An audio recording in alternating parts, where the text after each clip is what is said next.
नमस्कार, खरी खरी में आपका स्वागत है। मैं हूं मृगेंद्र सिंह। एक बार फिर मध्य प्रदेश में मंत्रिमंडल विस्तार की चर्चा शुरू हो गई है।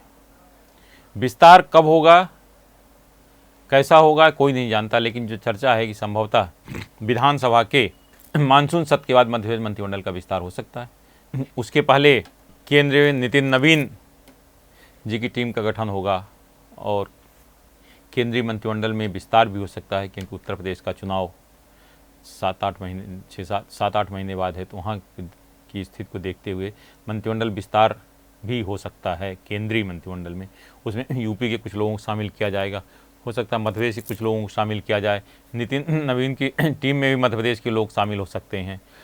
यह सब होने के बाद ही मध्य प्रदेश मंत्रिमंडल का विस्तार होगा। मतलब अगर मध्य प्रदेश मंत्रिमंडल का विस्तार होगा तो मानिए अपन जुलाई के अंतिम सप्ताह या अगस्त के प्रथम सप्ताह में हो सकता है, या हो सकता है 15 अगस्त के बाद। लेकिन ये है कि मध्य प्रदेश मंत्रिमंडल का विस्तार होगा तो मानसून सत्र के बाद ही। अब मुख्यमंत्री ने सभी मंत्रियों के कामकाज की समीक्षा कर ली है।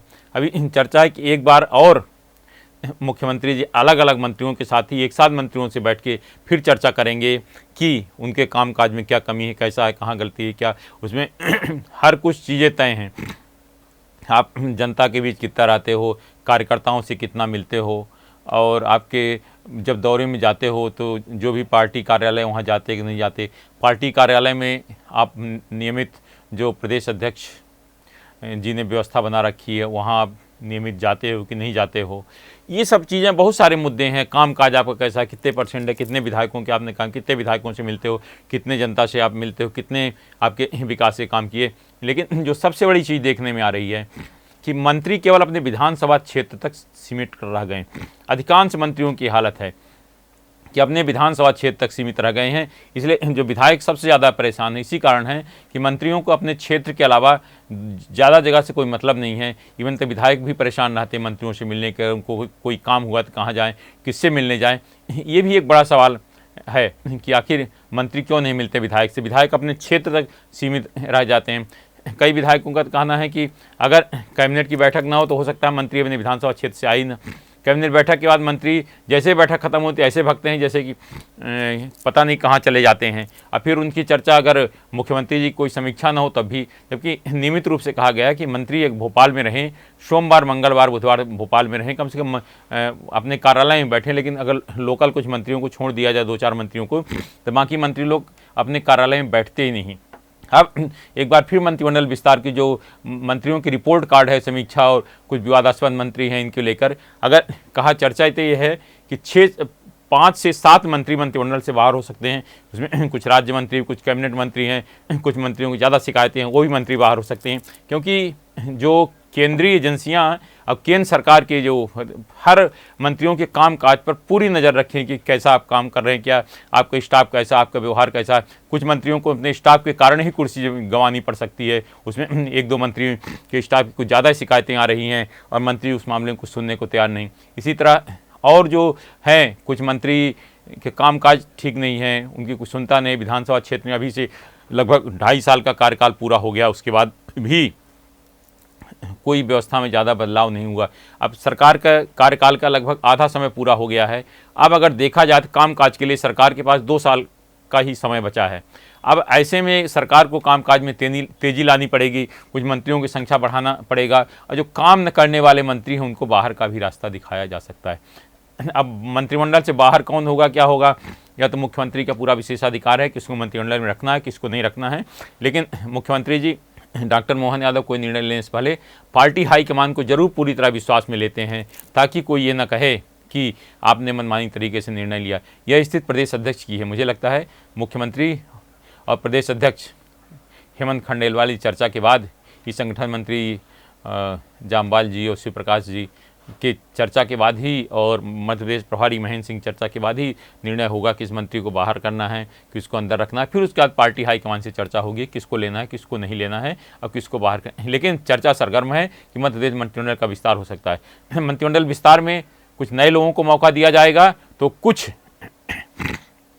ऐसे लोगों को किया जाएगा जो वरिष्ठ हैं, सीनियर हैं, जिनको नाराज़गी है, अपेक्षा है। जो इसमें का सबसे बड़ा एक नाम जो चल रहा सबसे ज़्यादा वो है रीति पाठक का, महिला भी हैं और एकमात्र सांसद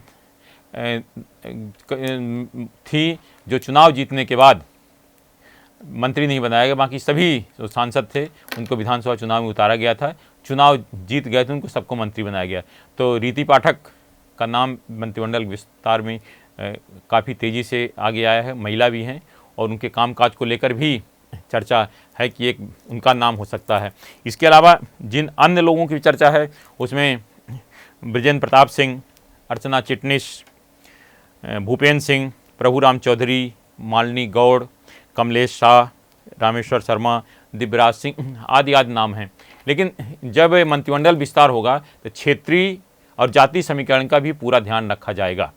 वो मैं इसलिए कह रहा हूँ कि अभी जो निगम मंडलों की नियुक्तियाँ हुई हैं उसमें इस बार मुझे लगता है जो चर्चा है कि विंध्य प्रदेश की घोर उपेक्षा हो गई। पूरे निगम मंडलों में विंध्य प्रदेश का एक भी नेता को प्रदेश स्तरीय जो निगम मंडलों की सूची में शामिल नहीं किया गया, जबकि पिछली बार कई निगम अध्यक्ष थे। इसी तरह जो पिछली बार संगठन में भी विंध्य प्रदेश की उपेक्षा हुई, जबकि अगर देखा जाए तो 2003 से लेकर अगर विंध्य प्रदेश की बात करें पूरे रीवा संभाग की, रीवा शहडोल मिला के, तो जितनी सीटें वहाँ मिली उतनी शायद ही कहीं अन्य जगह मिली हो। अगर 2018 में विंध्य प्रदेश में इतनी सीटें ना आती तो शायद ही भारतीय जनता पार्टी की स्थिति होती। उसके बाद भी उपेक्षा क्यों की गई, ये बड़ा सवाल है, लोगों में एक चर्चा का विषय बना हुआ है। क्योंकि अगर पिछली बार की अपन बात करें, पिछली बार से अगर संगठन की बात कर लें, पिछली बार संगठन में प्रदेश उपाध्यक्ष कांतिदेव सिंह, योगेश ताम्रकार, एक इसमें सिंगरौली के हैं, एक योगेश ताम्रकार सतना के हैं, सरदेंद्र तिवारी थे सीधी से थे, राजेश पांडे थे रीवा से, मनीषा सिंह जी थी, सब ये इतने तो आपके संगठन में थे। लेकिन इस बार उसकी संख्या केवल कांतिदेव सिंह, मनीषा, 2 लोगों को ही संगठन में मौका दिया गया। निगम मंडलों में एक को भी नहीं लिया गया। मंत्रिमंडल विस्तार में पिछली बार विधानसभा अध्यक्ष थे गिरीश गौतम और उसका अंत में राजेंद्र शुक्ला को मंत्री बनाया गया था और कैबिनेट मंत्री मीना सिंह थी, बिशाहू लाल सिंह थे। मतलब 4 तो कैबिनेट मंत्री। इस बार एक ही उप मुख्यमंत्री बनाया गया राजेंद्र शुक्ला का। बाकी राधा सिंह राज्य मंत्री हैं, प्रतिमा बागरी और दिलीप जायसवाल भी। तो इस तरह विंध्य प्रदेश को भी हो सकता है इस बार मौका दिया जाए, विंध्य से 1-2 मंत्री को शामिल किया जा सकता है। क्योंकि मालवा देखा जाए, मालवा अंचल अब ग्वालियर चंबल काफ़ी भारी भरकम में, चाहे निगम मंडलों की सूची देखें मंत्रिमंडल की या अन्य। तो मुझे लगता है इस बार जो विंध्य बुंदेलखंड को मंत्रिमंडल विस्तार में मौका मिल सकता है। लेकिन यह सब फैसला मुख्यमंत्री और प्रदेश अध्यक्ष मिलकर ही चर्चा करेंगे, उसके बाद पार्टी हाईकमान से अनुमति लेंगे। लेकिन मंत्रिमंडल विस्तार तय है, कब होगा ये समय नहीं है, लेकिन जो कुछ भी होगा विधानसभा सत्र के बाद ही होगा। आज सिर्फ इतना ही। इस तरह खबरों के लिए हमारे चैनल पब्लिक वाणी सब्सक्राइब करिए। आपके पास भी कोई खबर है तो हमें ज़रूर बताएं, क्योंकि हमारा नाम है पब्लिक वाणी।